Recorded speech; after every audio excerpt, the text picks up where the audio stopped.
What is up, YouTube? My name is Evan, and today I'm bringing you a deck. I took it to a league challenge a couple of weeks ago. It's a deck I'm very excited about. I've wanted to build it for a long time. I took second place with it. It was pretty good, and it is Lycanroc GX, and it's pretty much just straight Lycanroc. It is Lycanroc Garbodor in the truest sense, but Lycanroc is definitely your weapon of choice. He's a pretty amazing card. He's a promo, and so is the Rockruff, at least for now. That's the only way you can get them, but they are very much worth it in my mind. Fighting type, of course, means we can put strong energies on him, raise up his damage. Our first attack, this is one of the few Pokemon with like many abilities and attacks where I think every one of them is good. Crunch is a base 30, but can easily be like 50 with a strong energy, let's say, and it is a guaranteed energy removal off your opponent's active Pokemon. Not special energies, not please toss a coin, no, just a guaranteed removal of energy, any energy off of them that you want, and that's fantastic. And we run nothing but fighting energies in here anyway, so these are just basically 2 energy and then 3 energy on Accelerock. It's 120 base, but of course we've probably already crunched them, and with a strong energy in the mix somewhere, that's just a 2-hit KO right there. You know, 1-2 punch, you crunch them, remove an energy. Do they really want to commit that second energy to hit you? And then you're going to Accelerock and knock them out the next turn anyway. Pretty cool. Like, the damage is just where it needs to be. It's not too much, it's not too little. And then our GX attack is amazing. I think it's what a GX attack really should be. It's an emergency button you can hit when you absolutely need something to die. And it is a pretty straightforward attack in that regard. 3 energy, so no more than Accelerock. 200 damage base, but strong energies can give it more of a boost so that you can hit things like, say, Decidueye and one-shot them potentially. And it does come with the cost of discarding 2 energy attached to him, but that's absolutely fine because, remember, you're taking something out with this attack, and it's probably going to be an EX or GX, meaning 2 prizes for your effort. It's a good one to fire, especially when your Lycanroc's already probably going to get KO'd with the next significant attack that comes at it anyway, so the energy would have been lost anyhow. And even if you discard the strong energies, keep in mind that's discarded by the effect of the attack, and the damage is calculated first. So even if you discard the strong energies, you'll still get the attack boost, the damage boost from them. So this guy is amazing, and the idea is energy deprivation, but also a pretty decent attacker. We're running 3 of them. That way we should never prize them all, and we should be able to get them up pretty quickly. We'll leave this out here. It's kind of fan so you can see him more. And to make sure we get this guy up and going quickly, we're running 4 Rockruffs. I like this guy, just 60 HP, and he can potentially attack with strong energies to do some damage, but obviously he's just here to evolve to Lycanroc, pretty much. And we're running a 2-2 line of Garbodor and Trubbish, because this guy doesn't care about abilities whatsoever, so Garbodor shutting off abilities can give you a big edge over other opponents, slowing them down or preventing their abilities from working. Things like Decidueye and Greninja Break and things like that do not particularly appreciate Garbodor. So it's a great sort of way to buy you enough time to make that energy removal even more punishing. And also, of course, once Garbodor's up, they can't, say, easily Shaman EX up and try to draw cards to get around your control. And our last Pokemon is Shaman EX. We're running 2 of them, and despite the fact that we run Garbodor, like with most decks that run Garbodor and Shaman and always have, you play these early game to get your setup going, and then by the time you put up your Garbodor, you've already Shamaned as much as you're going to, so you don't have to worry about it. And that's the deck right there as far as Pokemon goes. Very straightforward, like I say. Our supporter lineup is also pretty straightforward. We've got 4 Sycamores because draw power is great, and he's pretty much just straight up the best draw card there is in the format. We've got 3 Ends, just more draw power. That's kind of our standard 4-3 engine there that, you pretty much need it is the only way to say that. We're running double Lysanders because the energy removal appreciates the ability to control who's getting energy removal used on them. In other words, they can't set up things on the bench to get around your crunch. You can Lysander to take advantage of them. And also, of course, this is great for setting up knockouts because we do hit pretty hard, so 2 is definitely worth running. And we do run a Skyla in this deck. We've got a number of neat things like, say, Enhanced Hammer, for instance, that it's good to be able to dig for. So you can discard her early game to, say, Sycamore or Ultra Ball, and it's not a big deal.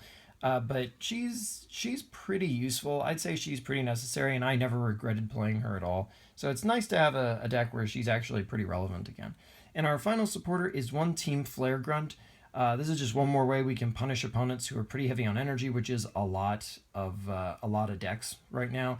Like think about Mega Mewtwo or Mega Ray, for example. They don't appreciate getting crunched and Flare Grunted in the same turn, and it can be pretty devastating in combination with the threat of a knockout next turn from your damage.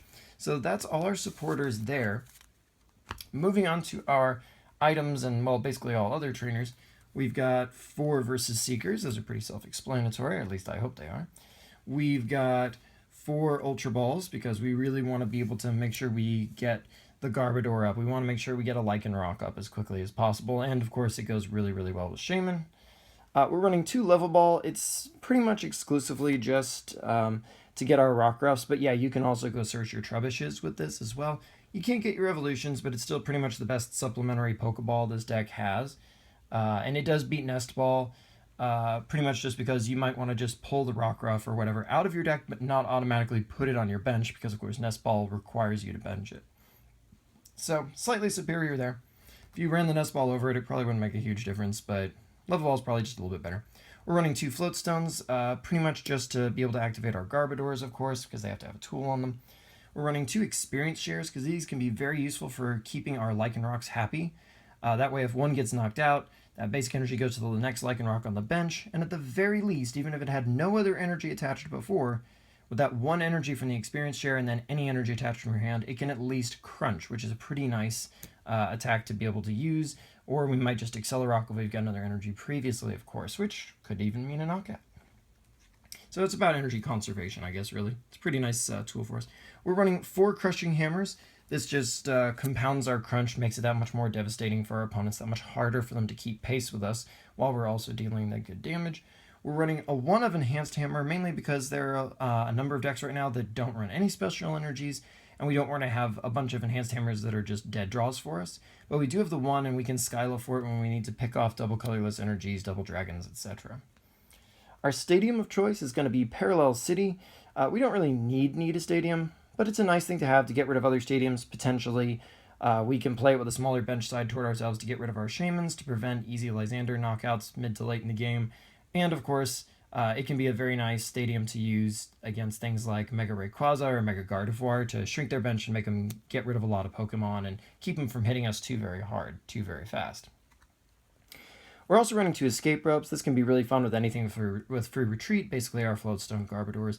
And all our dogs, Lycanrocs and Rockruffs, all retreat for 1 energy as well. So it can be a nice way to shuffle things around for our opponents and get ourselves out of trouble when we need to get out of the active slot.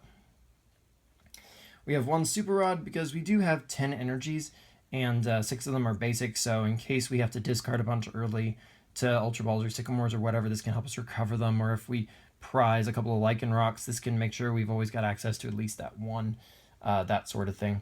And our final items are going to be 2 Trainer's Mail, just to kind of give us a little consistency boost, get supporters early game, or maybe find those 1-ofs like Escape Rope if we need them in the mid to late game. And that's the non-supporter trainer lineup right there. And finally, as I've already kind of mentioned, the energy lineup is pretty straightforward. And it is 4 strong energies, because it's a 20-point boost to our attack. And it provides the fighting energy requirement for attacks, of course, duh. And then we've got the 6 basic energies. They're just regular old fighting energies. And that's all we run. It's all we really need to run, because that should be able to power up 3 Lycanroc, which is the maximum you're going to need powered up in a game, because if 3 of them go down, that's 6 prizes. So that is the deck. It is really good. It's really efficient. It's fun. It's a nice mix of aggression and control. It's really good right now in this environment. My matchups, I only lost 1 game. I beat Mega Rayquaza, I beat Mega Mewtwo, I beat Mega Scizor. The only deck I lost to was Decidueye, and the only reason I lost was because it was Decidueye with Espeon GX, and it only took a single energy for that GX thing to keep confusing me with Psybeam, and it was really difficult. So, I mean, you could make arguments for like a Chaos Tower or possibly like a Pokemon Center Lady to try to compensate for things like that, but it kind of depends on how common they are in your area. So if you don't see a lot of that Espeon GX, then you probably don't have to worry about teching for it. If you do see it a lot, maybe a 1-of out, like probably the Pokemon Center Lady would probably be the way to go. But anyway, that's the deck. I recommend you give it a try. It's a lot of fun if you can get the cards together for it. Until next time, like, comment, subscribe, check out my channel for sure. Lots more content just like this, and I will see you next time.